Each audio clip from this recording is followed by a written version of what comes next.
This is A2Z131.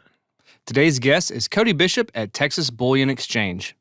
It's like they're trying to be too meta. We're gonna make them an offer they can't refuse. Much better. Yeah. You can buy you a drink. You can just But- not. Well, I mean, he did pick out somebody we know. Will you sidestep the question? That technology does not exist. Hey, y'all remember us? Probably not. I'm Zach. I'm here with my co-host Aaron. Hey, guys. Welcome back to A to Z Podcast, where we sit down with the folks that make Southeast Texas a better place to live.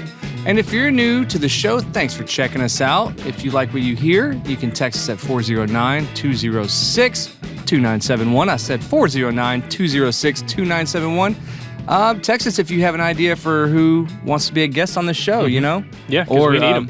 We need 'em, Yeah, we actually got a text the other day on this that said, "Good morning. I haven't seen a new episode in a while. Are you on hiatus?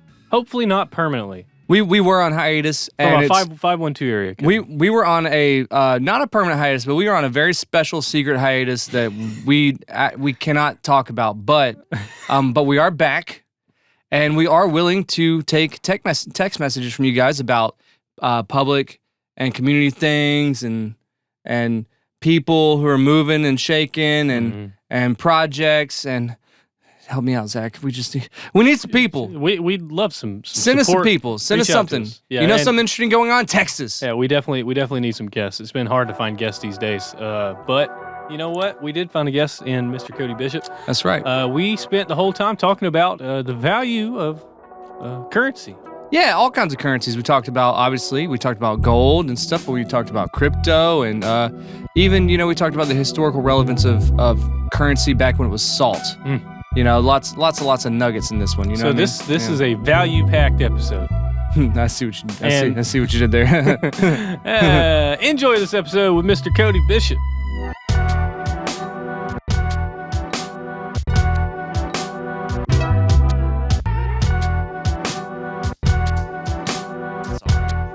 It's probably about to go in. It was funny. We did D&D this week. Wednesday, past week, yeah. And David like chastised our DM for D&D. He had his son come on and play. Yeah. Yeah. And he chastised Jack for to mute his phone, and then his phone goes And off. then, that was funny. Yeah. And he just kind I of was had like- his face and was like, hey, Yeah. hey. I just looked over. I looked over and I was like, I was huh. like, That's fine. Jack's gonna remember that for the rest of his life. He's never going to let that go. Yeah. Never. He'll hold that against you always. He is. Remember that time with the phone, Dad? Remember what you said? Yeah. Oh, you embarrassed me on a live stream. You remember that? Remember that? And then you did the same There thing. were 4 people watching, Dad, My life is ruined. counting the people in the room. Yeah. All right. Well, welcome to the show, Cody Absolutely. Bishop. We got you on.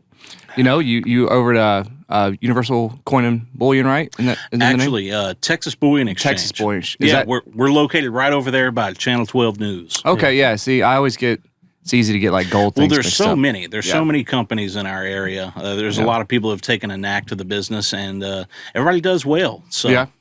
cool. Texas Bullion Exchange. That's Yeah, thank you for having me on. Oh, I'm no excited problem. and thankful for the opportunity. So really I appreciate you guys. Yeah. I was reaching out to.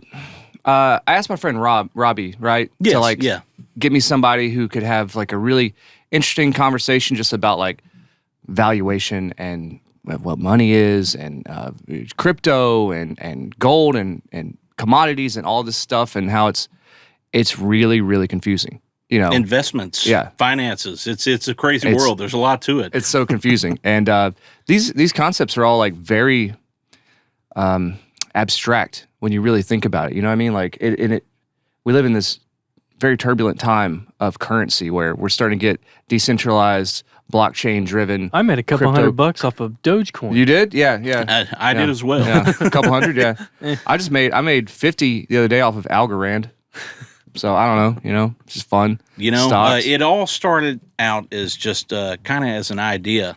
From what I've noticed and learned about cryptocurrency is way back, they just thought that, well, if we create value and we bring value to this item and we show people that you can put your money in this and it's a safe thing to do, then it could actually create something. And Yeah. it did. And I don't know if you guys realize that years ago, you could just purchase Bitcoin itself for just a couple bucks. Yeah, hardly you anything, know. yeah. No, And now, I have a what's I it lost like? my wallet. 30,000? Yeah. It's It's something. I have one of those I lost my 32,000 wallet today. stories. Yeah. Like Oh, everybody no. else does. Oh, you lost a Yeah, wallet and like an old phone? Yeah, because I bought some whenever it was like, a couple bucks.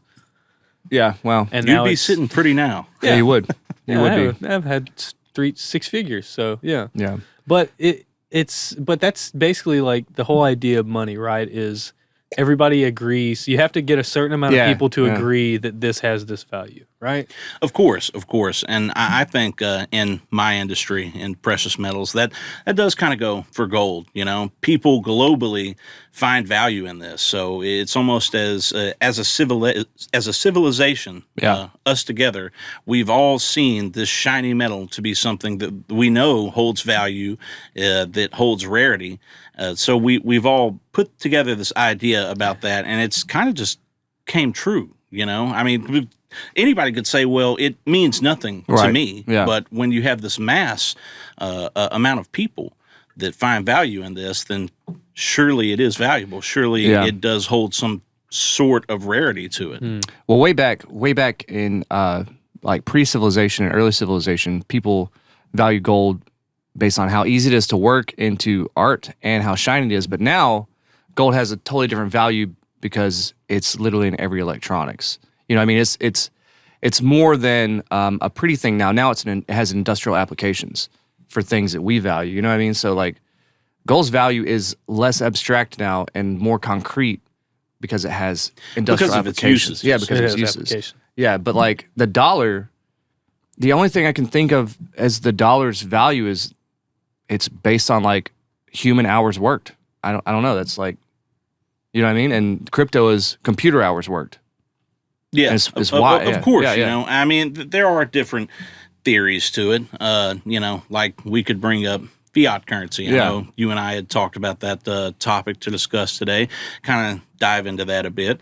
And a fiat currency is actually any sort of government issued currency that isn't backed by a commodity, such as gold. So a fiat currency actually allows governments and central banks to have more control over the economy because they pick and choose how much money they actually want to print. Now, the thing with fiat currencies is that you can look back in history, even dated back to the Roman Empire. Fiat currencies have a tendency to fail and collapse. And even up to a modern example in the 1970s at Argentina, you know, their paper money literally flooded the street, you know, because it inflated so high that their dollar was worth nothing. Yeah, so how much is a loaf of bread? $2 billion. The same thing happened in Germany after World War I. I think like people And were Russia they were using Deutschmarks to like burn a fire in their house. They're like, well, we got all this paper. Yeah. And I think that's why a lot of people seek out these tangible assets like land or cars, art, precious metals. Or guns now. Guns. Yeah, Anything. guns. Huge market. Yeah. There's a lot of people that huge, collect old firearms, antique firearms. You'd be surprised, you know, the prices that some of those items can bring at auction. It's a physical asset. So nobody is going to come in and say, well, that isn't worth anything. Well, because it is. And it kind of speaks for itself. Yeah. You know, of course. Yeah. Man. And it's hard out there, especially when you don't hardly make any money. Like we do. We don't hardly make any money. And it's a hard thing to decide. You got to put your money in assets, not liabilities. Stop buying fucking cars with the giant lifts and everything on credit. They're not worth it at the end of the pay period. You're paying way too much for it. Buy things like guns and gold and things. It's a crazy thing, though. Speaking of cars, everybody knows, though, that, you know, unless you have some sort of special old school limited edition vehicle model that is actually appreciating over time, that a car, as soon as you drive it off the lot, there goes half your value. But what I thought is very interesting is you have all these electronic chip shortages, I believe, with Ford right now. Everybody. And people, and even a lot of industries, Maytag GMC, I guess, all of the auto industry. And people are actually making money on their old vehicles right now. Oh, no, I had an old boss of mine. He bought like a 2018 F350, like something to haul his camper and trailers and Dealerships are like sending you text messages, hey, we'll buy your car back. No, he said he bought it for like 48. The dealer called him and said, "Hey, we'll give you 53 or give you like 56 or something." And then they went out and flipped it for like $70,000. Because some asshole out there is just like, "I'll pay as much as you like." For a 3-year-old, I need that truck right now. I need that truck. And it's so wild. It literally just, that only speaks to the volatility of the market economics. And it's like, man, just because all this stuff happened in the past couple of years, now there's shortages in this. And and tying in shortages of things and prices going up because of even crypto. If you're a gamer right now, you're screwed. You are screwed because you can't buy a graphics card. Like, they're actually making graphics cards that aren't good for mining. Like, they're breaking a certain aspect of them that makes them good for mining, or they can detect when they're mining and shut them off. Wow. Just so that some kid can actually buy a next gen or a new gen graphics card. Man, I can't even get a PS5, dude. Yeah. Where are they at? Where the I wish I could flip them, but I can't. I can't get a PS5 nowhere. No, I mean, the online, I think last time I looked online, just somebody locally selling one, they had it listed for like $1,500. Jesus. Come on, man. Yeah, those are the people going in and stealing the Christmas present from your kids. So I guess tying it back is like it's like, so it's making something valuable, making something to be used as a currency. Even can you imagine if we were trading PS5s? But I want a PS5 based economy. It's amount of now. I hear you. It'd be there's gonna be bread lines. It'd be so many bread lines, but they'll be entertained. Hey, that's a Roman thing, right? Let them be entertained. Yeah. We're gonna fall. Are you not entertained? We're gonna fall. But like, so making something valuable, making something that worth spending money on, whatever money is like amount of hours worked and a rarity, specific use of that resource. I don't know.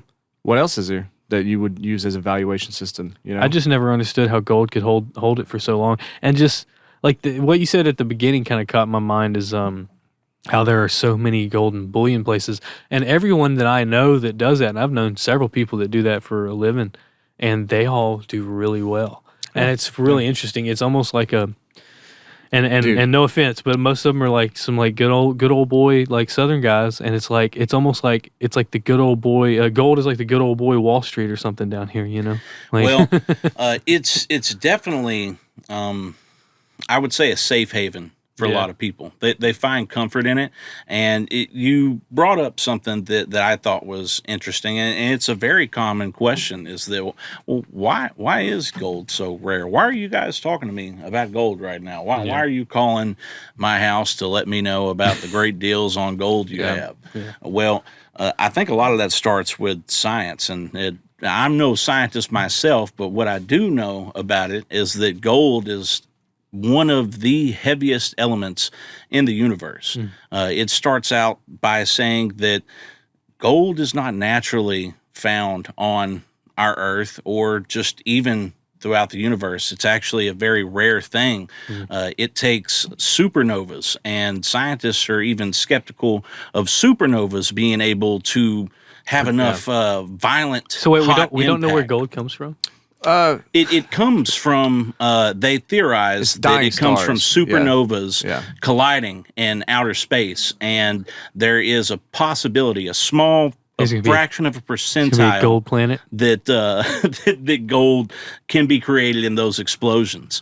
And when Earth was created from some huge explosion that formed life and so on and so forth, there was actually gold and other precious metals that were, implanted, whether through just that part of matter that collected together or asteroids hitting it that carried those precious metals from somewhere out further in outer space. So it is a rare element. It's a rare item, not just on Earth, but in the universe. They actually say that all of the gold that has been mined in today's day and age, you could fit it in a square box, 40 yards by 40 yards. Are you serious? Absolutely. Even talk about gold foil, even like the Spanish doubloons. Everything. You can take, I believe, about a gram of gold and make a tennis court. You could hammer that out into, I think, a 2-meter sheet. Yeah. It's one of the most malleable, easy to work with metals like that. You can really get it also spread out very far. Yeah, there's a lot of really freaking cool things about gold. Like, on the moon lander. It's just so right? hard to that's so hard to comprehend that there's not that much gold. Yeah, it's well, that's why there's all those science fiction, like, you remember, like, Cowboys and Aliens? Yeah, aliens were here looking for gold. You know what I mean? Like, I want to know where the gold at. I want the gold. Where the gold? It's a lot of science fiction things. Are like, aliens are here just to rob our gold. You know what I mean? I've always had that weird like thought is like, having a value of something like gold, and it's like what's the value of gold now? But now it's just like, God, it's pretty steady, huh? I know that. The gold market's one of the steadiest commodities, right? Absolutely. Yeah. And it's in that finiteness of the resource, I imagine. Of course. You look at orange. You look at like the orange commodity market, and it depends on the weather, and they have a freeze and all of that. But I mean, gold's here, like. Of course, there's that much. The price of gold can fluctuate when it comes to how well the dollar is doing. If the dollar is devaluing, then gold is going up. If we're having a stronger dollar and a stronger economy, then gold will go down. It reacts a little bit to that. But I guess that's just the exchange of the currency, where people are like going, all right, I want some money. All right, now I want some gold. No, yeah. So the thing about gold in that situation is that, well, personally, I think that the devalued dollar is a big part of it, and that will affect gold's price, but not entirely. It goes back to its rareness. People see that, it is a very rare precious metal, and even you could say that just for some reason, a lot of people stop buying gold. It's still going to be rare because of its place in the universe. There's not a lot of it. And that's the reason, is that people see it as that safe haven. That's why people split up their portfolios. That's why they diversify into precious metals, is because in stocks, things like that, there is a risk management that you have to be aware of. There are certain companies that could go out of business. Your stocks could crash, and you could lose everything that you had in that company. It's happened to a lot of people. Back in 2008, we had that huge economy crash. A lot of people lost a lot of money in the stocks. Yeah, people were jumping out of windows. It was a really crazy time. Hell of a way to start the people adulthood. that put some of their money in tangible assets like land and gold, and precious metals. And some people got rich. Yeah. By shorting the stock. You know what I mean? Like GameStop. Yeah. Yeah. I mean, some people literally got rich while some people were jumping out of windows in 2008. Yeah. It's okay definitely because they're rich people. So. Let them eat cake. Yeah. No, it's. So the only thing that's going to take gold off its pedestal if we figure out how to make gold, which is really the beginning of chemistry. Yeah, I think the very beginning of chemistry is like, consider that like alchemy. Yeah, alchemy turned into. They have made gold, and they can make gold now. They made like a very small amount of it. A couple of atoms in the Large Hadron Collider, but it took like so much energy that what was it? It said. To make like 1 ounce of gold, they would have to run the Large Hadron Collider for like 40,000 years or something. But isn't that something just to think about? It's not even worth it. Our endeavors haven't been worth it to even try and get it together. But when did alchemy start? Like in the tens. The idea of ancient, King Arthur. Yeah, so it's like the 600s or 700s. So, but it only took that long. We know how to do it now. We don't know how it happened, but we do know that we can do it. But it would take a lot of effort. No, it's physically possible.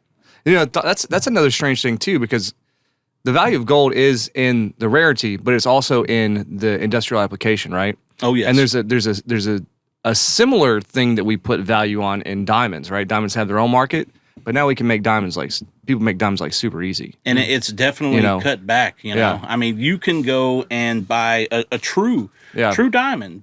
Now. Some people might differ in conversation. An earth-made diamond. It's not a diamond unless it's a blood diamond from, I want them blood the diamonds mines in Africa. Which is that man don't put a blood diamond on my he don't finger, love me. He don't love me. He don't love me. They want the real diamonds. But it is astonishing that you can go get a diamond that has a more beautiful grade and a higher clarity to it from a lab for half the price. Yeah. But some people still just want that original diamond. And you know why? It's because De Beers told them to. That's crazy. And that company and the marketing geniuses they are, they completely fabricated the value of diamonds. I've read a lot into that. Yeah, it's pretty interesting. While gold is rare, diamonds are not. Diamonds are not that rare. Hey, diamonds are a girl's best friend. Okay, you're right. They are. They are. I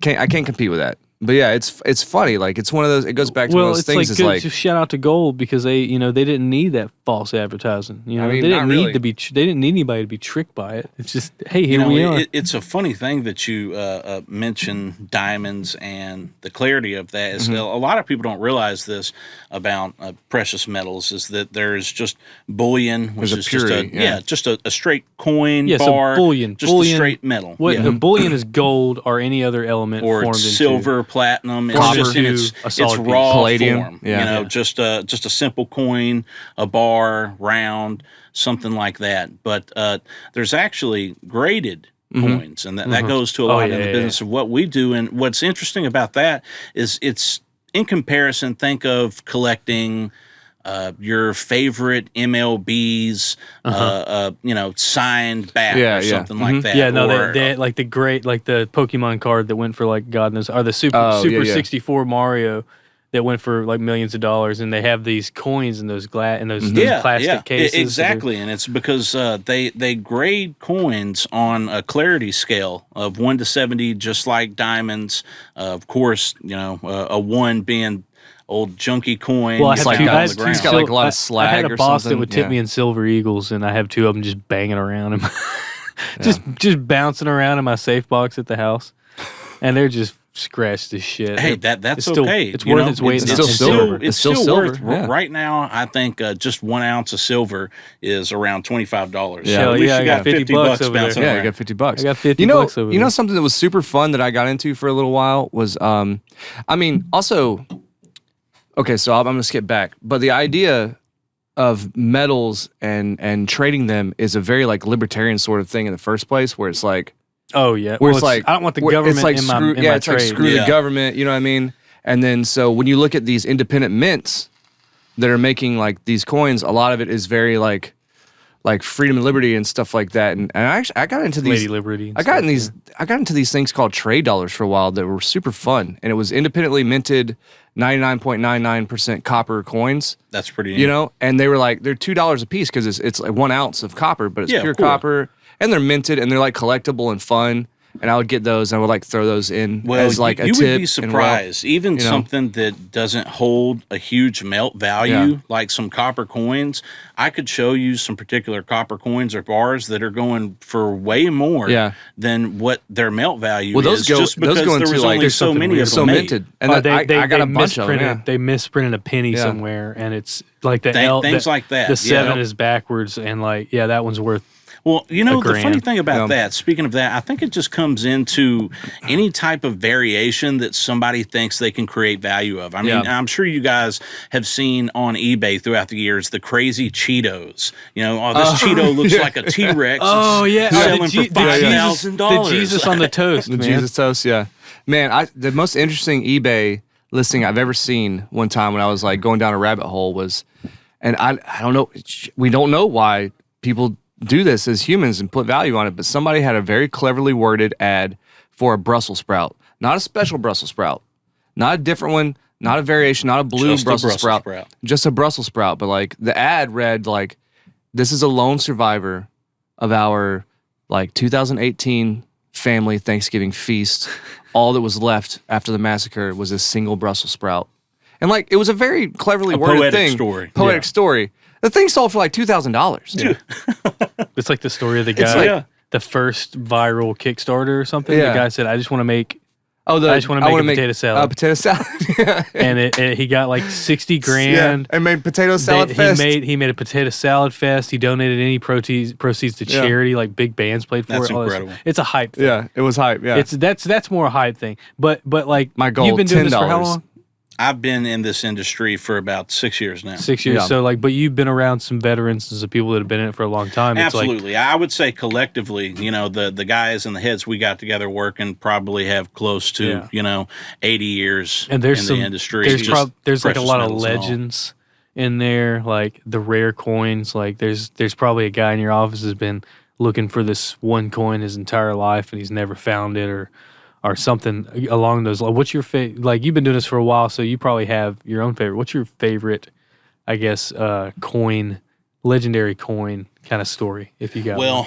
I would say I don't necessarily have a favorite coin, just one coin exactly, but I have favorite coins. Yeah. And my favorite coins are anything pre-33 from our government, specifically pre-33 gold coins. Yeah. And the reason is I just think they had an incredible sculptor working on these coins back in the day.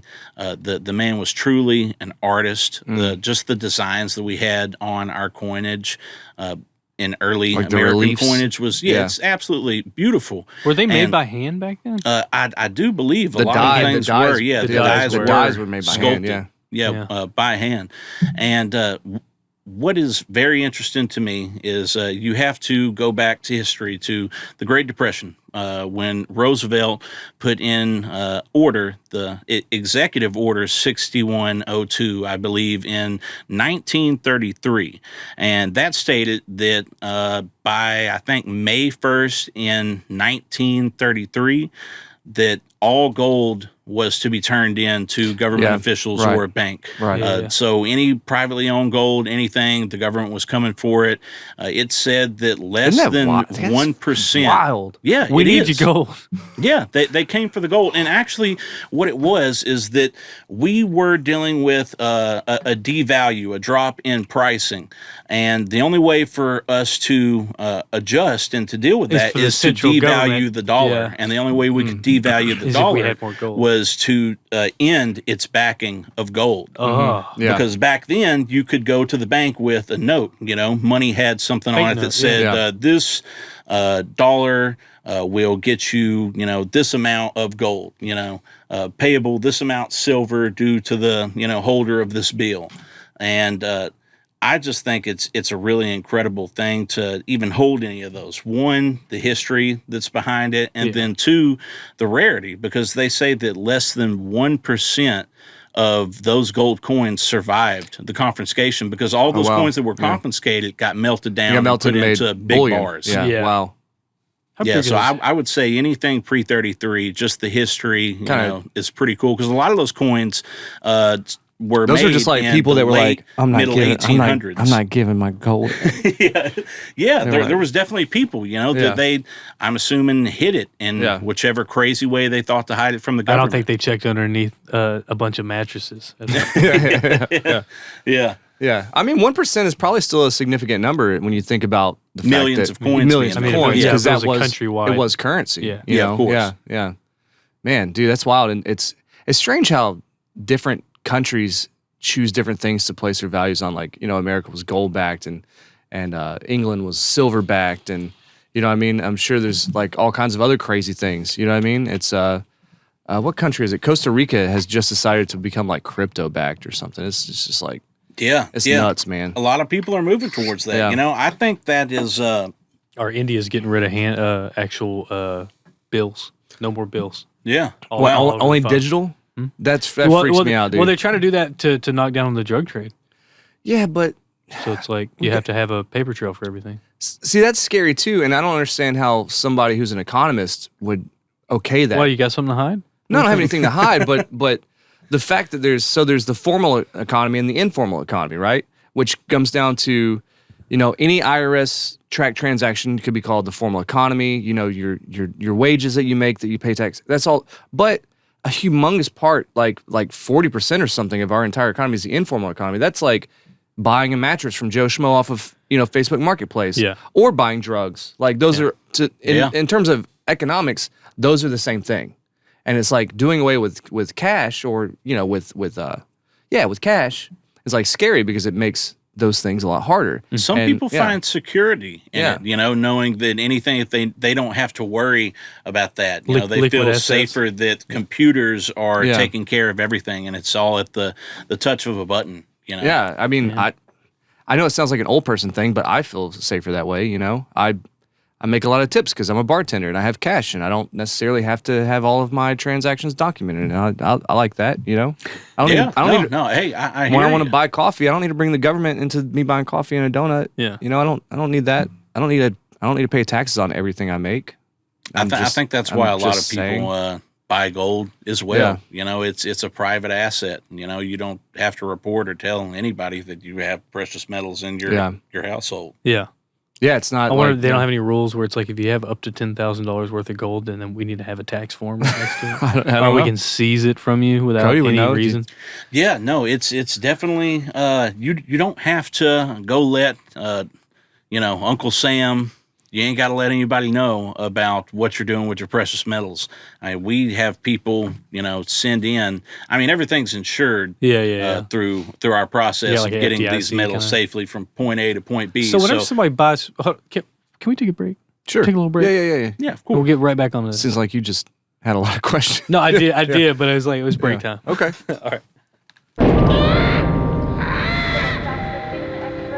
You are listening to A2Z Podcast. A2Z Podcast Studios are funded in part by patrons on Patreon. If you would like to become a patron, visit patreon.com/A2Z Beaumont. That's A2Z BMT. Well, all right. All right, guys. Well, it's the middle of the episode. You know what that means. It's time for us to tell you what's going on in your area. And on this break, we're going to tell you about the Beaux Arts Ball 2022, the Rebirth. That's right. Because they didn't get to do it last year because there was a thing going around. I don't know if y'all know about it. It was COVID. What's that? COVID. You can tell me after the show. Just tell me after the show. I don't know. Celebrate another glorious year at the Art Studio with the party hearkening to the age of the Renaissance. Revelers, don your regalia and enjoy music and dancing, bards and jesters, a banquet feast, and a silent auction of artworks deserving of your honored patronage. Buy your tickets now to save money and support the rebirth of Tassie. Save the date, Saturday, January 22nd, 2022. Right now they're seeking sponsors, underwriters, donors. They need some money to put this event on. This is a major fundraiser for the studio. And if you buy your tickets now, you'll get them cheaper than They are a non-profit organization. Absolutely. So, yeah. You know what? It sounds like it's going to be like a D&D style party, doesn't it? Renaissance, man. You're going to get on the fig leaf crap. Yeah, it sounds like that, Togas and... maybe not togas. I don't know. You know what though? But you know what? I'll go ahead and take that time and say that if that sounds like it's a party you're interested in, you should watch us play D&D on Wednesday nights because your boys out there wearing togas and playing D&D too. Most Wednesdays. But anyway, reach out to Tassie, the Art Studio Inc. Find them on Facebook, Instagram, or just Google it. And reach out to them for your tickets. And if you want to help out, hit them up. Hit me up. I help them out. So it is the biggest event of the year where they accept donations. So it really does help them out more than anything else in the year. So start your year off right. Start your year off with giving. And buy you some tickets to the Beaux Arts Ball. And speaking of buying and using money to buy things, we're going to get back to the episode with Mr. Cody Bishop.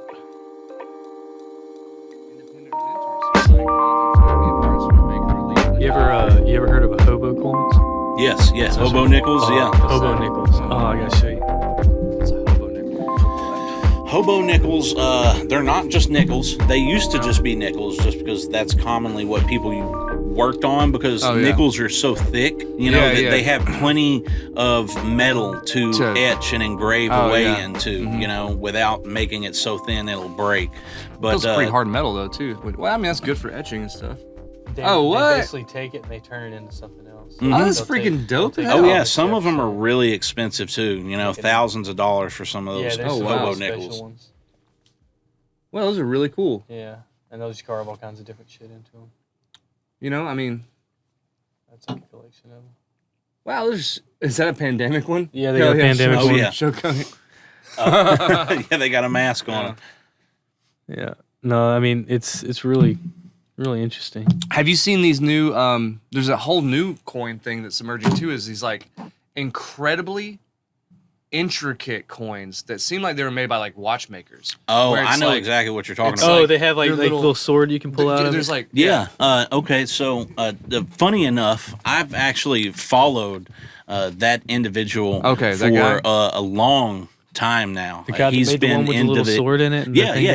He's been in, now there are different companies in the States that have made knockoff versions, and you can get your hands on them for maybe about $400, $600 for some of them. Damn. But the gentleman's name is actually Roman Bouillon. Okay. And he is a Russian engraving artist, and he has been doing Zippos and doing these crazy pieces of artwork on these coins for years. They're so now. intricate. It's like somebody has to be a master locksmith, a master. It's insane. You'd have to be the master of so many crafts. Hands.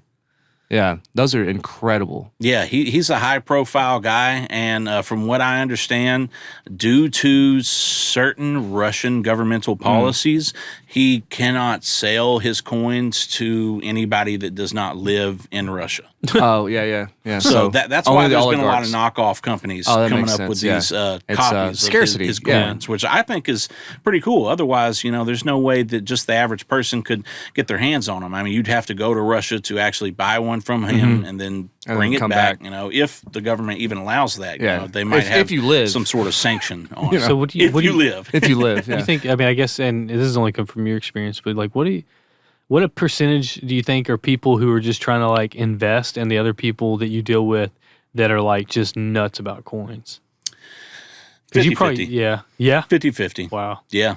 I mean, the coins are big. Coin collecting is a big thing. Man. It is a big thing. Yeah.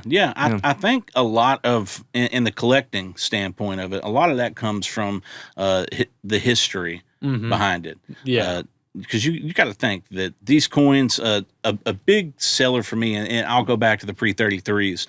I know we talked about that for a little bit, but it's just a hot point that came to mind for the topic that we're on right now, is that with these coins that were made back in the early 1800s, middle 1800s, that's the Wild West days. People were still riding around, guns blazing, horses hitting the trails.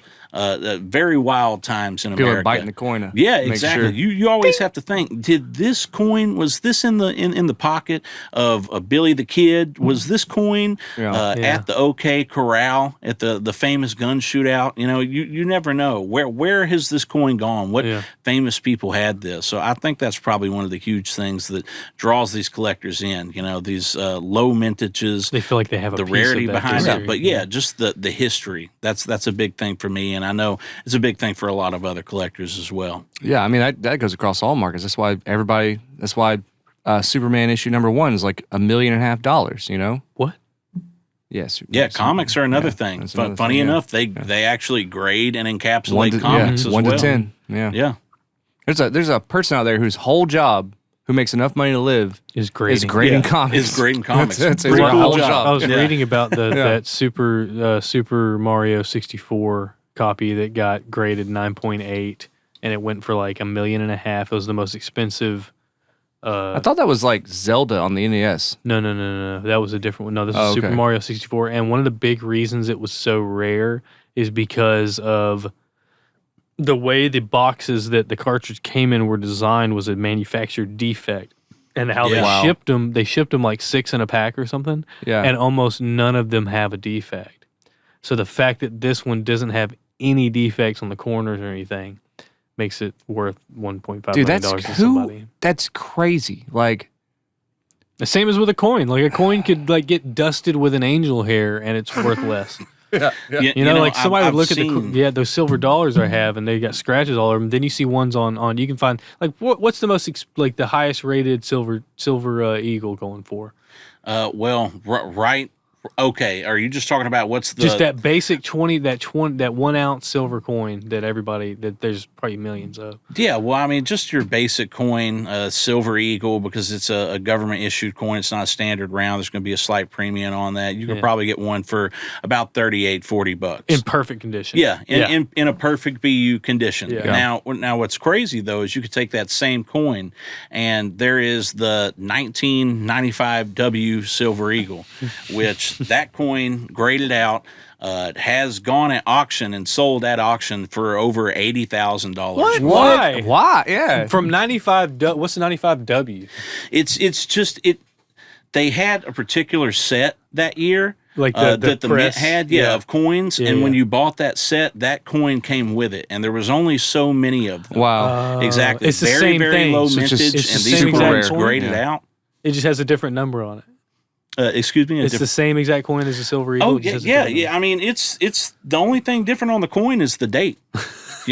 But it's the fact that there were only so many of them sold. So if you bought this particular coin set, you got that coin. Now, people have gone and graded them and got famous people in the industry to sign them. Yeah. And those coins are the ones that have gone to auction, and that's where you see an ounce of silver male value, $40, or so, give or take a few, is going for almost $100,000. That's crazy. So it is a crazy thing. It's like we're talking about creating these markets for At things. least they have actual value behind them, and it's not like a King Griffey Jr. baseball card or something, Yeah. Well, it has a material value. Yeah. And like silver, there gold. is the material, just basic value of what it is, and then there is that extra value on from top. the societal. intrinsic, the collector value of it. Yes. $80,000 for a $40 coin. No, it's nuts. What's the W for on that coin? Because I know West Point. Yeah. See, isn't that the mint? Isn't that where the exactly. mint is? Okay, because I always thought there was. I know there's a D and a P on like quarters and stuff. That's Denver and Philadelphia. Yeah, and those will be different. Typically, I believe the Philadelphias don't have a P on them. There's actually no marking. It's just known. That if it's from Philly, there's not a mint mark. And if it's D, then it's Denver. Yeah, so I didn't know there was anything else. I didn't know there was a West Point. There used to be more mints that were open in the United States. Carson City, DeLogna, I believe that's how it was. Yeah, Carson City. Yeah, I've heard a Western say that. Well, I don't know, man. It's so. How many mints are there now? There are only 2. No. There's the Denver. We have Philadelphia, West Point, San Francisco. Golly. Yeah. So What'd you think about that coin shortage last year? That was nuts, man. I think definitely was, but I mean, COVID, the everything, putting these constraints on workers and companies not being able to have enough people in there working to produce these things. And I believe for a while, the U.S. Mint actually just completely shut down. It probably did. They just stopped. Yeah, so there was no coins in production, nothing. So, definitely is a very crazy thing. You can expect people to play into that market-wise. There are only so many coins made that year because of COVID. Oh, yeah. They're worth more. There's less of them were a couple made, of years from now, that's probably going to be reflected. I got a question. Yeah. Why do we still have pennies?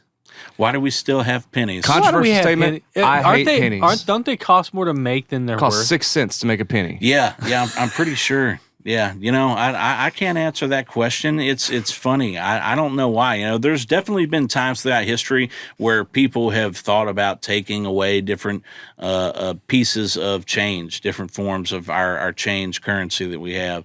Different things have been in debate.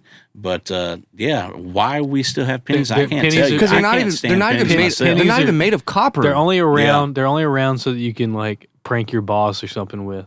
They're only around to make our lives very inconvenient. Pay ridiculous fees with. Very inconvenient. And I'm not for getting rid of cash like whatsoever. I'm not like, and I do love like a quarter feels so good in your hand. You know what I mean? It sounds silly, and then like a 50-cent piece, it just feels good. Or like the Sacagawea dollars. I love those Sacagawea dollars. Pennies ain't nothing. They don't feel good. Take that crap. Get that out of here. Let me tell you, I don't know if an old copper penny. You feel the weight, but the new pennies are made of zinc. With a little tiny little... I just think that pennies are for shiesty characters anyways, man.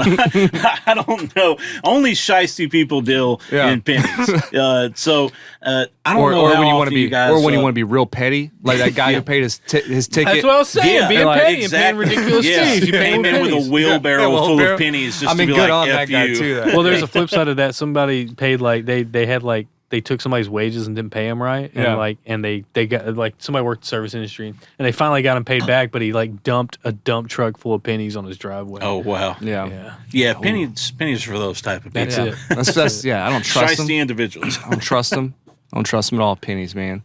No, we need to get back to actually.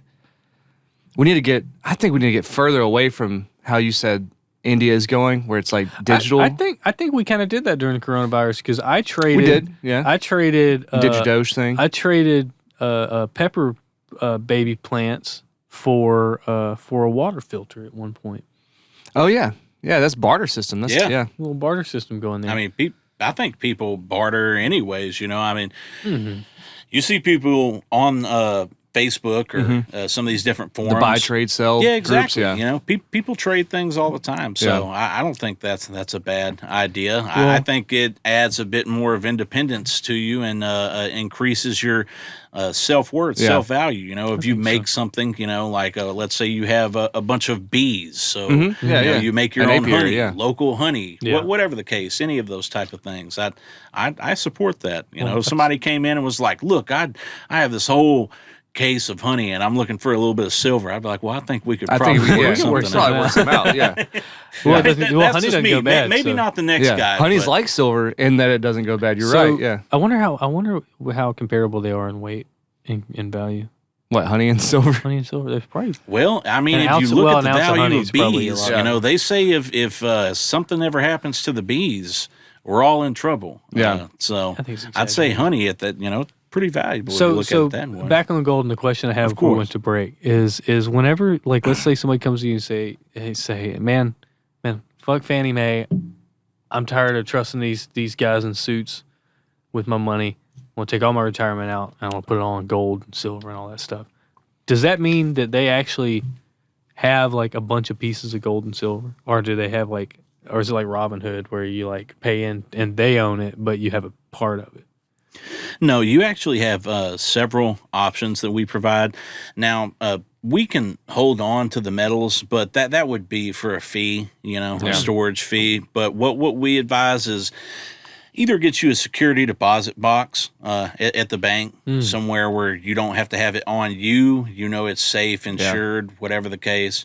Or most commonly, people take physical possession of the metals themselves. Like a safe at their house, yeah. Yeah, of course. But, we diversify their portfolios in a way that they don't have to fill up their closet with coins to move their money into precious metals. How much space do you have, and we can put all of your money into that? We can fill up your entire back guest room with coins. Do you need a shipping container full, or do you need? So you guys you said you diversify people's portfolios. Yes. So in that way, I had a kind of a misconception about your business. I thought you were just basically just like a gold salesman, right? Where everything's transaction by transaction basis. But what that sounds like, what you just said, is you're almost like an Edward Jones person or something. You have a client, and you have a portfolio, and you're working with them. My thing is, Bud, is as much as I am a spokesperson and advocate for precious metals and their benefits, I would never tell anybody to put all their eggs in one basket. You're not like giving financial advice, is what you're saying. Yeah, they would be a piece of a full portfolio. Oh, I see. Okay, all right. Yeah. But you can diversify within that one little piece. Yeah. Yes. Yeah. Of course. I mean, the only way that you can stave off risk is by diversifying. Everyone knows that. You know what I mean? Like, if your entire assets are in the U.S. dollar and something happens to the U.S. dollar, you're fucked. Like, you're gonna. I have a question. Starve. Yeah, of course. Shoot. How much do y'all worry about dragons? How much do we worry about what? About dragons. About dragons. Well, I seldom, I guess, worry about dragons. Are they still out there? You got me, dude. You got me. We've been playing a lot of D&D. You got me, yeah. Yeah, we've been playing a lot of D&D. Hey, that's all right, man. I'm all for games. I like having a good time. But that means it's like, but the fact that people have these physical pieces of gold, that means that like the reality of that guy that goes to the safety lock box at his bank and he opens that slide and it's just diamonds and stuff. It exists. Yeah. I don't know. I've never had enough money to worry about where I store it. I haven't either. Man. I haven't either. One day. Well, I mean, you don't need a lot of space to have a lot of value with like gold or Yeah. No, I mean that's the thing. That's another reason why people will buy gold instead of silver, is that it's going to take up a lot more space physically with silver than it would for gold. I mean, let's say just ounces. Okay. We have right now an ounce of gold is about $2,000. A troy ounce or an ounce? Just 1 ounce. Just 1 ounce of gold. Is that like a little a under standard ounce or a $2,000. troy ounce? Just 1 troy ounce. Yes, 1 troy ounce of gold. That's what you measure gold in, is troy ounces. Is right around $2,000. And you got to think that's just one little small. I mean, it's coin. a little small piece. But if you're looking at that yeah. in silver, yeah. I mean, you're looking I've at just hundreds noticed and the hundreds boy's got of a gold ounces. watch on. Look Hundreds at of him. ounces. Yeah, so I think that's another reason why people would the choose gold consolidation over silver. $2,000 an ounce? Yeah. Okay, but I guess that's think why it's like 1890. Last time I checked, it's been fluctuating between that and 2,000 for the past several months. Did it go up after COVID? Or during COVID? Yes, it did. I think when COVID and everything kind of locked down, and then we had the election and everything coming into play, there was a lot of medical uncertainty. There's a lot of worldly economic uncertainty because this virus, this pandemic was affecting countries financially. Big time. Big time. Big time. So anytime you have any type of fear driven tactics or things going on in the economy and the world like that, that's going to affect the price of gold. And sure enough, when people get scared, the price of gold is going up because people start putting their money into it. They're like, well, I don't know what's going on with the government. I don't know what's going on, with my job. All I know is I need to take some money and put it somewhere that isn't going to devalue. Somewhere that has that an I could take this value. worldwide. That's another reason is that gold is you can accepted go to Mexico worldwide. Yeah, with you a sack can take full it of gold. anywhere, and people are going, okay, well, it's international. That's gold. Yes. Yeah. It's crazy. We all went through this, and we all went through this thing internationally. You know what I mean? And it's kind of it was an eye opener for a lot of things. And it's funny how it quickly goes to your thoughts about value and about how much things cost. But because when supply chains start breaking down, and you realize how flimsy the world is that we live in. Oh yeah. You know what I mean? Like when you go to the grocery stores have a 3-day lifespan. The simplest thing, right, during the height of the pandemic, the simplest thing, which is wiping your ass, became a problem. You know what I mean? Wasn't that crazy? Like if whenever the economy crashed at the same time, you could wipe your ass with dollars. But that's what I'm saying. It's like you go there and you can't get toilet paper, and then you like realize that the simplest thing of wiping your ass is impeded, and you can't do it, and people start freaking out, and you realize how fragile all the systems that we have are. Oh yeah. You know what I mean? That was a crazy thing. Speaking of toilet paper,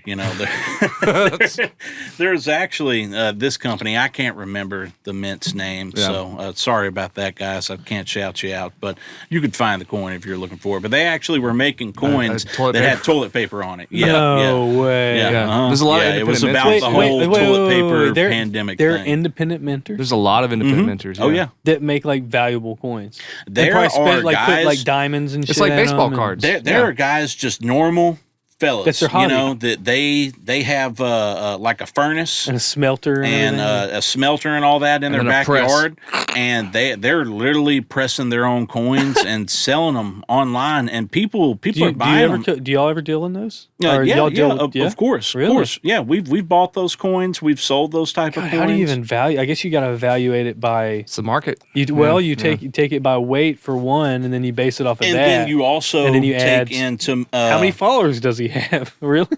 Well, yeah. I mean, to some That's degree, wild. it's like you'd have to think: is this guy a famous, a small town minter? Is he a Picasso of sorts? What type of artistic work? Because some of these guys, they're not just making coins; they're making like intricate silver pieces of art and stuff. So Not even coins, but like art. Yeah, of course, Wow. of course. All kinds of different bars. I've seen everything. I've seen little guns, knives. I mean, the army men figures. Anything you could think of. I mean, these guys are getting creative. They're going out and buying bulk rounds of silver and just melting it down and creating their own pieces. And then that's adding value on top of just the melt value Just of the it. melt Is value, that they did something artistic with it. It's a one-of-a-kind But piece, it will so there's still- only 20 of them But made. it will still always have the value of it being silver. Value of its You're weight. going to be On like, top oh, well, of that. that's 3.8 ounces of silver. Yeah. And then you put in like the labor and creativity into it, and that goes Exactly. on top. Yeah. So it's been a profitable endeavor for a lot of those guys. It's a fun thing, and they're making money doing it, and Yeah. honestly getting traction. I've seen some of these guys be contacted by these smaller, these larger, small mints. independent Yeah. mints. And be like, hey, we love the work that you're doing. We'd Come be an love to artist for collaborate us. with Yeah. you. Do you ever get people coming to y'all, maybe not looking to buy it for investment, but looking to buy it for using in things like Yeah. Oh, like industries? bars? Yeah. Yeah. Like, hey, we need like this much gold because we're gonna do this with it. Yeah, I mean, you never know, what somebody is gonna use it for. I mean, there's been times we've sold to other coin dealers. They just called in. Hey, do you guys happen to have a bunch of these coins we're looking for? We got a big order. Yeah, we got a big order we need to fill. Can you guys help us out? with that? Well, I mean, to put like a little bow on the whole thing too is this has been happening for millennia, and it's called jewelry. Yeah. Do you know what I mean? Like that's literally a golden ring is like that. It's one of the height of human value and valuation.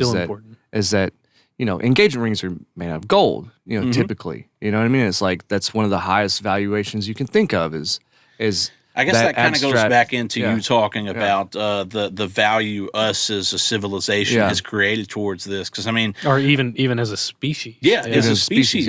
We have adorned ourselves with these beautiful pieces of jewelry, all this gold and silver, because it makes us feel powerful. It makes us feel wealthy. It's a status. A lot of places, I believe back in the day, gold was also used in spiritual relics and things like that. Oh, yeah. For worshiping. I mean, you look at the Egyptians, they the Holy Grail weren't gold, though. Wood cup, baby. The wood cup, man. Yeah, the Egyptians, they buried their dead, with all this gold. It is a form just to show their wealth status, right. what they had. So us as a species, a human race, we've added and created all this value to gold, not only, without even knowing how rare it is. Right. Without modern science, just instinctively we were drawn to this, I guess, because it's shiny. Mm-hmm. Shiny. It's easy to mold too. Before the Iron Age, you could shape gold. Yeah. You didn't have to have bellows, and you didn't have crazy. It's crazy to think that it started as just like we like it because it didn't kill you like lead too. We like it. It's shiny. It doesn't kill us. And then now we've finally found out that like, oh wait, we can use this for a lot of stuff. Yeah. And then also it's really rare. So it's like it's weird how like we innately carried it up, or did it do it to us? It also gold have its own mind. It also reflects 98% of all light. That too. Yeah. That's why it's used on spaceships. And stuff, on a lot of the spaceships, solar cells. Satellites. Yeah, solar cells are made out of gold. Completely, just 100% gold. 100% gold. Yeah, it's really interesting. Did you know the Egyptian? Do you know what the Egyptian economy used to be based on? Basically, beer. Beer. Oh yeah. They did drink. Was it some form of mead or something? It was like barley. Barley beer. Grog's different. It was barley beer. Yeah. All the people that built the pyramids were paid in like a form of currency, but then like 60% of what they got paid in was beer. No wonder it took so long to build it. But it's weird. It's weird how an economy can be based off beer. You know what I mean? Yeah. I mean, whatever Beer's people a currency. find value in and they're willing to work for, for sure. And also the Roman Empire had a couple of currencies. At a time, they used their coins. They used their coins, but also accepted salt. That was an official, like, at one point in time. I mean, it's a very long empire, so not the whole time, but there was a time where they accepted salt and weight as currency. Come in, with rare spices and things like that. Yeah, that's frankincense, and myrrh. Well, I guess bergamot. I guess wrap it up. Yeah. Is there anything? Is there anything? Anything off the top of your head you want to spout out, or? Just off the top of my head, not too much. I think that we've pretty much discussed a lot of the common questions that people ask, about precious metals, gold, and things like that. Yeah, we kind of just like rapid fired. We kind of did. What about this? What about this? Yeah, it's been fun though, and I'd say if anything, guys, what I'd like to close out with is just thanking you for your time. Yeah. This was fun for me. It was a pleasure meeting you guys and talking about these things, and just myself and my company are grateful for the opportunity. Absolutely. What's the company's name? Texas Bouillon Exchange. Texas Bouillon. Where can people find you if they're interested? People can find us at texasbouillon.com. You can find us on our social media accounts. You can find us on Google. Don't drop the address because they got a lot of gold over there. Yeah, don't drop that. Don't drop the address. No I bet they all have guns though. So but thank you guys so much. It's been a pleasure, and I've had a blast. I really appreciate the opportunity to come on here and speak with you guys. Thanks, Cody. If you guys are in the market for some gold or something, just holler at Cody Bishop over there at Texas Bouillon Exchange. Absolutely. Yeah. Thank you. Absolutely. Thanks, you guys. I appreciate you. All right. That's it. Thanks, Cody. Thanks, Cody and Texas Bouillon Exchange for allowing him to come on here and possibly make an ass of himself, but I think he did a great job. And thank you for watching. That was a good episode. It was a lot of fun. It really was. Yeah. I learned a lot. I had a lot of fun talking to him and just, talking about just how crazy it is that we still have pennies. I have a lot of fun on those loose episodes, where we talk about, abstract things like currency and stuff like that. And you know what? We wouldn't be able to do this loose abstract thing without our patrons. True. And we'd like to give a special shout out to our patrons, and also a very special apology, because we haven't really put out a couple episodes in a while. And so our special shout outs to our patron. If you're interested in becoming a patron like them, then you can head on over to patreon.com/A2ZBMT and help us get back on the ball. Also, I would like to say, too, that our patrons help us out in many ways. One of the ways is that they're actually our ears on the ground, and they really throw us a lot of, throw a lot of bones our way, monetarily, and also they tell us things going on. So join our patron. Tell us what to do. You can boss us around a little bit. We work for you, essentially, you know what I mean? So if you want to do that, head on over. And we're really sorry. I'm sorry. And guess what? We got another episode coming to you. Don't know when, but it's coming. Next episode is going to feature Jeremy and Shanna Hawa of Light Strike Productions. I went out with them to do a little short film shoot at the beginning of 2021. And we spent some time talking about that, talking about the nature of the business of being a video producer and trying to break into more narrative films and all the different things that you had to do, and why you would even want to do that for a living anyway. It's really, really hard. Great fun. They brought over a few bottles of whiskey, and we did drink them. It is a drinking episode, yeah. So, yeah. So, apologies in advance. Again, apologies. Well, you know what? This is gonna be my New Year's resolution. We're gonna do better. We're gonna send something to our patrons. Yeah. And we're gonna do better. We're gonna do better. Do better 2022. We're gonna do better. They didn't do better. Alright, that's it. Cut it. That's it, cut it. Alright, Frankie, you need your key. Cut it. We're gonna get everything wrapped up and cut it. The building. I know we were a little late on rent. Yeah. We appreciate you letting us get this final one in for you. I said cut it, man. We're still recording. Look, the light's on. We're still recording. Cut it.